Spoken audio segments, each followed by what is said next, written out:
ਸਤਿ ਸ਼੍ਰੀ ਅਕਾਲ। ਤੁਸੀਂ ਜੁੜੇ ਹੋਏ ਹੋ ਪੰਜਾਬੀ ਰੇਡੀਓ USA ਦੇ ਨਾਲ। ਪਾਕਿਸਤਾਨ ਅਪਡੇਟ ਦੇ ਨਾਲ ਮੈਂ ਹਾਂ Parveen Masood. Supreme court of Pakistan ने तारीखी फैसला सुना दिता।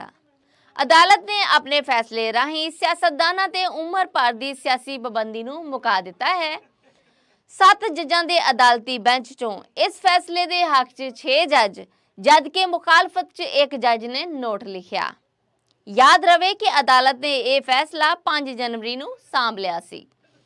अदालत ने फैसला सुनाउण मगरों 7 सफ़ियां दा मुढला फैसला भी पब्लिक कर दिता है। इस मुढले फैसले च लिखिया है कि पाकिस्तान दा कॉन्स्टिट्यूशन ते ओदा आर्टिकल 62(1)F आपे लागू होने वाली शिक नहीं, इस करके ये आर्टिकल पाबंदी दी मुद्दत तय नहीं कर सकता।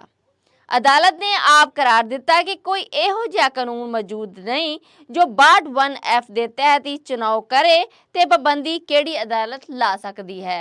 अदालती फैसले च आख्या है कि इस आर्टिकल की शिक 10 ए साफ सुथरे ट्रायल के तरीके बारे भी दस नहीं पाउंदी।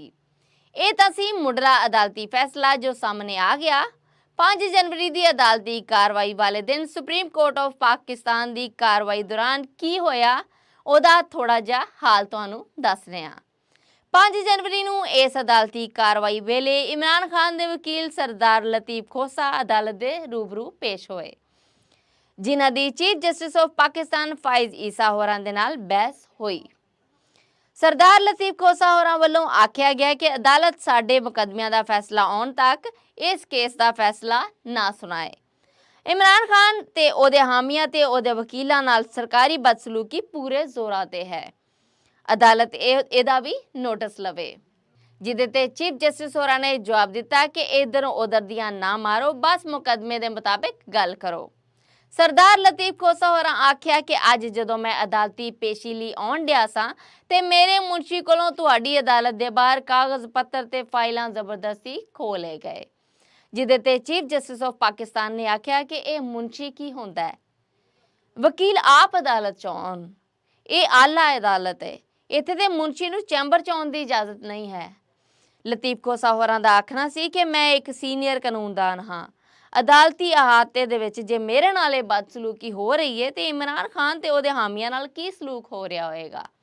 जवाब च चीफ जस्टिस होरां ने फिर वही गल कीती कि इधर उधर दियां ना मारो, गल मुकदमे दी करो। इस बहस मुबासे तो बाद सियासी समझ बूझ रखण वालियां नूं इह ते अंदाजा हो गया सी कि फैसला की आउणा है। हुण जदों अदालती फैसला आ ही गया है ते आओ फिर ये वेखने आ कि इहदा सीधा फायदा किनू हो रहा है। लो जी, इहदे ते सब तो बहुता फायदा पाकिस्तान मुस्लिम लीग नून दे नवाज शरीफ अते इस्तेकामे पाकिस्तान पार्टी दे प्रधान जहांगीर तरीन होरां नूं हो रहा है। नवाज शरीफ होरां ने पनामा केस नवाज शरीफ होरां ते पनामा केस ते गैर मुल्की फंडां समेत करप्शन दे केस साबित होए सन, जिदे तो बाद अदालतां ने जुर्म साबित होण ते नवाज शरीफ होरां ते उम्र भर सियासत ना करन दी पाबंदी ला दित्ती सी।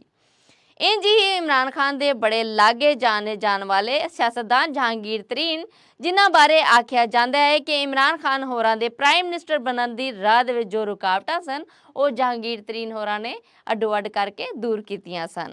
ਇਹ जहांगीर तरीन ही सन जिन्हां ने 2018 ਦੀਆਂ ਚੋਣਾਂ ਤੋਂ ਮਗਰੋਂ ਆਜ਼ਾਦ ਜਿੱਤਣ ਵਾਲੇ ਉਮੀਦਵਾਰਾਂ ਸਮੇਤ ਦੂਜੀਆਂ ਪਾਰਟੀਆਂ ਦੇ ਮੈਂਬਰਾਂ ਨੂੰ ਜ਼ਾਤੀ ਜਹਾਜ਼ 'ਚ ਬਿਠਾ ਕੇ ਇਮਰਾਨ ਖਾਨ ਦੇ ਹੱਕ 'ਚ ਵੋਟ ਪਵਾਏ। ਪਰ ਫਿਰ ਇਸ ਤੋਂ ਬਾਅਦ ਮੁਲਕ ਭਰ 'ਚ ਖੰਡ ਦੇ ਕਾਲ ਦਾ ਸਕੈਂਡਲ ਸਾਹਮਣੇ ਆਇਆ, ਜਿਹਦੇ ਤੇ ਇਮਰਾਨ ਖਾਨ ਨੇ ਕਮਿਸ਼ਨ ਬਣਾ ਕੇ ਇਨਕੁਆਇਰੀ ਦਾ ਹੁਕਮ ਦੇ ਦਿੱਤਾ। इस कमीशन ने अपनी रिपोर्ट च दस्सिया कि इस पूरे स्कैंडल का करता धरता जहांगीर तरीन है। जहांगीर तरीन ने ते मुकदमा चलिया, करप्शन साबित हुई ते अदालत ने उन्हां दे सारी जिंदगी सियासत ना करन ते पाबंदी ला छड्डी। इंज जहांगीर तरीन ते इमरान खान दियां रावां इस करप्शन स्कैंडल की सज़ा तो बाद वखरियां वखरियां हो गईयां। याद रहे, नवाज शरीफ ते जहांगीर तरीन ते यह पाबंदी आइन दे आर्टिकल 62(1) के तहत लगी सी, जिन्हों हुण अदालती फैसले राही मुका दिता गया है। इंज हुण नवाज शरीफ अते जहांगीर तरीन होरां दे आउंदियां चोणां 'च हिस्सा लैण दी राह भी पद्धरी हो गई है। ये तां है अदालत दा मुढला फैसला, अजे भरवां फैसला आउणा बाकी है। याद रहे कि इस अदालती फैसले तो 2 दिन पहला ही इमरान खान ਦਾ ਜੇਲ੍ਹ ਚੋਂ ਲਿਖਿਆ ਇੱਕ ਆਰਟੀਕਲ ਬਰਤਾਨਵੀ ਮੈਗਜ਼ੀਨ ਦੀ ਇਕਨੋਮਿਸਟ 'ਚ ਛਪਿਆ ਹੈ, ਜਿਹਦੇ 'ਚ ਇਮਰਾਨ ਖਾਨ ਨੇ ਫੌਜ, ਇਸਟੈਬਲਿਸ਼ਮੈਂਟ, ਅਦਾਲਤੀ ਜੱਜਾਂ ਅਤੇ ਆਪਣੇ ਖਿਲਾਫ ਆਉਣ ਵਾਲੀਆਂ ਬਹੁਤ ਸਾਰੀਆਂ ਸਾਜ਼ਿਸ਼ਾਂ ਤੋਂ ਪਰਦਾ ਚੱਕਿਆ ਹੈ। ਹਜੇ ਤੇ ਅਸੀਂ ਗੱਲਬਾਤ ਕੀਤੀ ਹੈ ਅਦਾਲਤੀ ਫੈਸਲੇ ਤੇ ਉਹਦੇ ਅਸਰ ਬਾਰੇ ਫਿਰ ਗੱਲਬਾਤ ਕਰਾਂਗੇ ਇਮਰਾਨ ਖਾਨ ਹੋਰਾਂ ਦੇ ਆਰਟੀਕਲ ਦੇ ਚਰਚੇ 'ਚ।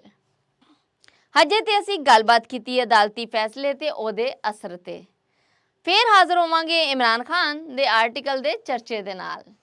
ਪਾਕਿਸਤਾਨ ਅਪਡੇਟ ਤੋਂ ਹੁਣ ਤੱਕ ਲਈ ਇੰਨਾ ਹੀ। ਵਧੇਰੀ ਜਾਣਕਾਰੀ ਲਈ ਪੰਜਾਬੀ ਰੇਡੀਓ USA ਦੇ ਪੇਜ ਨੂੰ ਲਾਈਕ ਕਰੋ, ਸਬਸਕ੍ਰਾਈਬ ਕਰੋ ਤੇ ਬੈਲ ਦੇ ਬਟਨ ਨੂੰ ਪ੍ਰੈਸ ਕਰਨਾ ਨਾ ਭੁੱਲਣਾ। ਮੈਨੂੰ ਦਿਓ ਇਜਾਜ਼ਤ। ਪਾਕਿਸਤਾਨ ਅਪਡੇਟ ਚੋਂ ਮੈਂ ਪ੍ਰवीण मसूद। ਰੱਬ ਰਾਖਾ।